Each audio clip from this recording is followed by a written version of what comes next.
Hakim MK memuluskan gugatan pasangan calon nomor urut 3 Akas Asad Kasmar Andi Sukma di Pilkada Lutra dalam gugatannya di Mahkamah Konstitusi. Berikut cuplikan laporan langsung dari Gedung Mahkamah Konstitusi di Jakarta.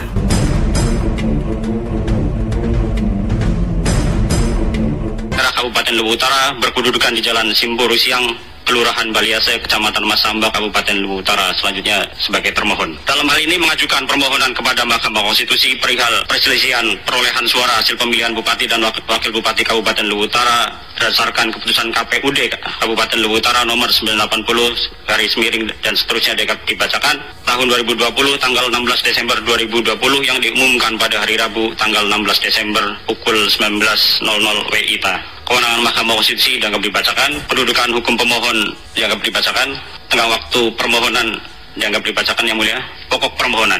Ingin kami tegaskan di sini terjadinya kecurangan yang terstruktur, sistematis, dan masif dengan modus penyalahgunaan wewenang oleh pasangan calon nomor urut 2 selaku Bupati Petahana dengan cara menunda pelaksanaan pemilihan 102 kepala desa sehingga mengurangi perolehan hasil suara pemohon secara masif. Di sini, Mulia, kami menyampaikan bahwa di Kabupaten Luwu Utara terdapat 167 desa dan ada 102 desa yang seharusnya dilakukan pemilihan serentak pada tahun ini. Namun demikian oleh Bupati Petahana, Bupati Indah, itu ditunda pelaksanaannya tanpa alasan dan tanpa dasar hukum. Sehingga hal itu sangat merugikan dari kami selaku pemohon. Bahwa Undang-Undang Nomor 6 Tahun 2004 tentang Desa, Jungto Peraturan Pemerintah Nomor 43 dan seterusnya, Jungto Peraturan Bupati Luwu Utara Nomor 17 Tahun 2016, Jungto Peraturan Bupati Nomor 35 Tahun 2018, yang pada pokoknya menyatakan bahwa pelaksanaan pemilihan kepala desa di 102 Kabupaten Luwu Utara dilaksanakan pada 2020.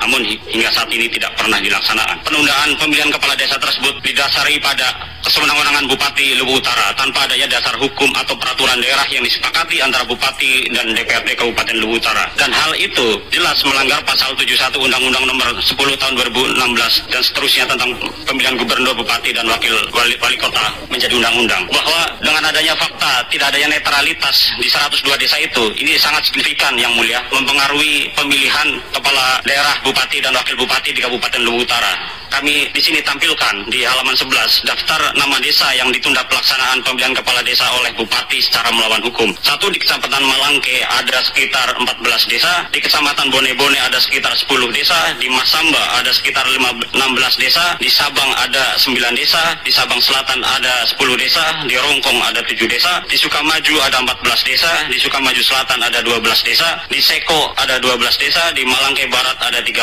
desa, di Rampi ada 6 desa, di Mapa Deceng ada 15 desa, di Baibunta ada 10 desa, di Baibunta Selatan ada 10 desa, di Tanah Lili ada 10 desa. Jadi desa-desa ini mewakili hampir 2/3 dari jumlah desa di Kabupaten Luwu Utara. Apabila seluruh 102 desa ini dipimpin oleh PNS, otomatis dia di bawah struktur dari Bupati Luwu Utara, sehingga dengan adanya hal tersebut jelas mempengaruhi dari pengerahan ASN yang mempengaruhi hasil perolehan suara. Di halaman 22 kita sampaikan surat keputusan yang dikeluarkan oleh Bupati Luwu Utara sebagai petahana, dalam hal ini adalah nomor 2, yaitu ada sekitar 50 surat kuasa.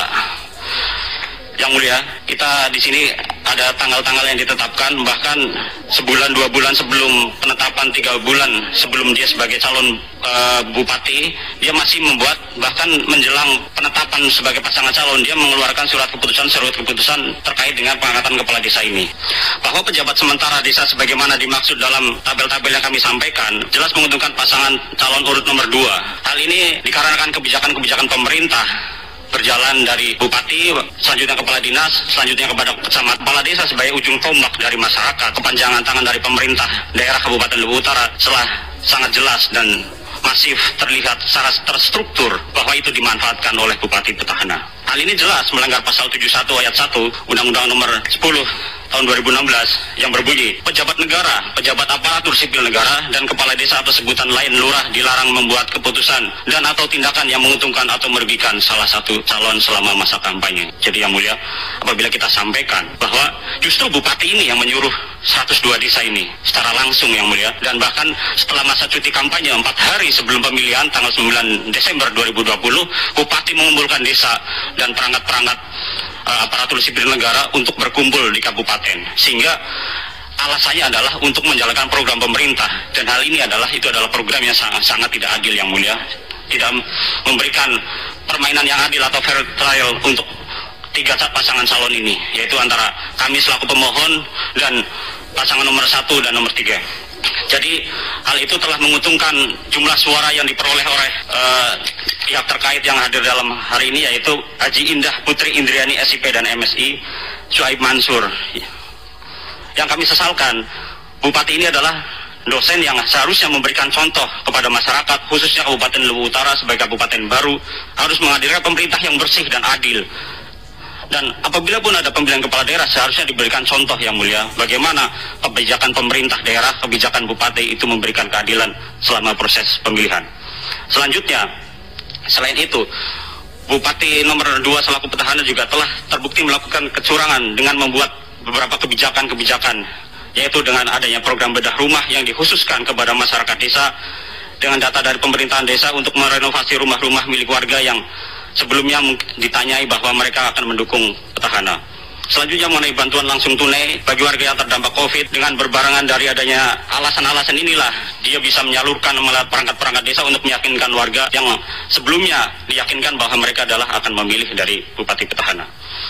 Adanya program Keluarga Harapan yang pemberian bantuan sosial yang diarahkan juga untuk program-program kemenangan dari pasangan calon nomor 2 selaku petahana. Selanjutnya, ini yang sangat kami sesalkan. Jadi Bupati Indah 4 hari sebelum masa pemilihan pencoblosan tanggal 9 Desember, ia mengumpulkan perangkat-perangkat desa dengan alasan pembahasan tapal batas. Ini hal yang sangat tidak wajar yang mulia. Tapal batas desa dibahas di tengah masa kampanye, ini adalah alasan yang mengada-ada karena memang tidak pernah ada program sebelumnya baik dari DPRD ataupun dari pemerintah daerah untuk pembahasan tapal batas, dan ini hanya alasan untuk mengumpulkan para perangkat desa ini.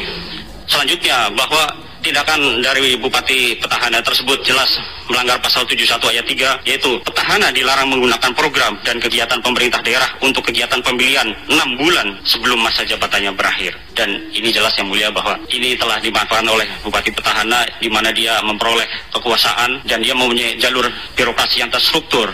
Dengan adanya ini dia bisa dikatakan masif karena dia mengumpulkan seluruh dari 102 desa, bahkan 4 hari sebelum masa kampanye seluruh kelurahan dikumpulkan, seluruh kelurahan dan desa.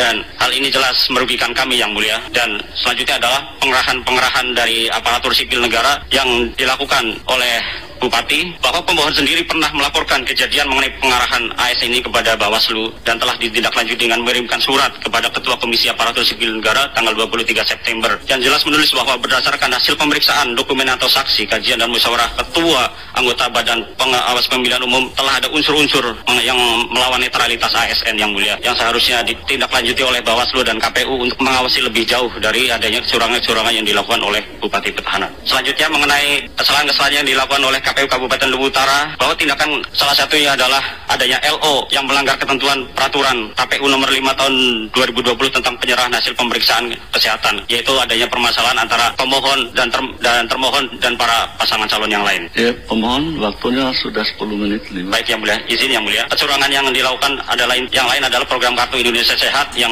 mungkin ini dilakukan oleh daerah-daerah yang lain. Selanjutnya kami akan sampaikan mengenai petitum yang mulia. 1.